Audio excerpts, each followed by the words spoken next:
राष्ट्रपति चुनाव। ये चुनाव देश में होने वाले बाकी दूसरे चुनावों से बिल्कुल अलग होते हैं। इसके नियम कायदे भी अलग हैं। जनता इसमें सीधे तौर से भागीदार नहीं होती, बल्कि इसमें संसद के दोनों सदनों के सदस्य और देश की सभी विधानसभाओं के सदस्य इसमें अपना मतदान करते हैं। इसमें क्या कुछ नियम हैं, कैसे कायदे हैं, देखिए इस रिपोर्ट में। भारत में राष्ट्रपति चुनाव कैसे होते हैं? राष्ट्रपति चुनाव की क्या प्रक्रिया होती है? राष्ट्रपति चुनाव के लिए कौन कौन वोट कर सकता है? इस चुनाव में इलेक्टोरल कॉलेज क्या होता है? इस पद के दावेदार रेस से कैसे हो जाते हैं बाहर? राष्ट्रपति चुनाव की प्रक्रिया अपने आप में बड़ी रोचक है। ये चुनाव बाकी दूसरे चुनाव से बहुत हद तक हटकर होता है। राष्ट्रपति का चुनाव इलेक्टोरल कॉलेज करता है।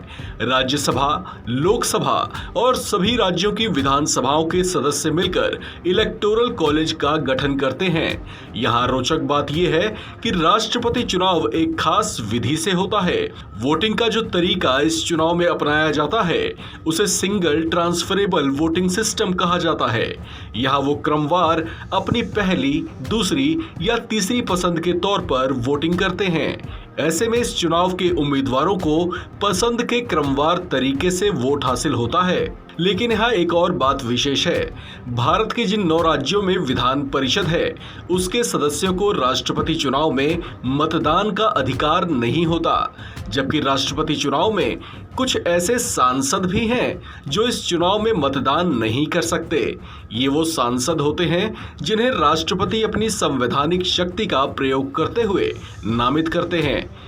उन्हें इस चुनाव में मतदान का अधिकार नहीं होता। इस चुनाव में कोई उम्मीदवार ज्यादा वोट मिल जाने से ही राष्ट्रपति नहीं बन जाता। इससे जुड़े जो नियम हैं, उसके तहत इस चुनाव में मतदाता यानी संसद के दोनों सदनों के सांसद और विधानसभाओं के सभी सदस्यों के कुल वोटों के वेटेज का आधे से ज्यादा हिस्सा जो हासिल कर पाने में सफल रहता है, वही चुना गया राष्ट्रपति माना जाता है।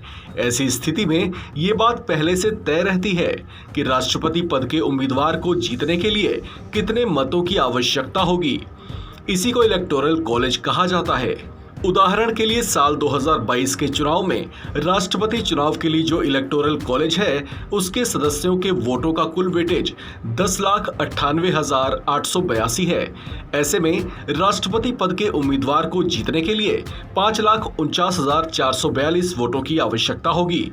ऐसे में जो भी उम्मीदवार सबसे पहले इस वेटेज को हासिल कर लेता है, उसे विजयी उम्मीदवार घोषित कर दिया जाता है। इस खबर में फिलहाल इतना ही। बाकी अपडेट्स के लिए बने रहिए वन इंडिया हिंदी के साथ।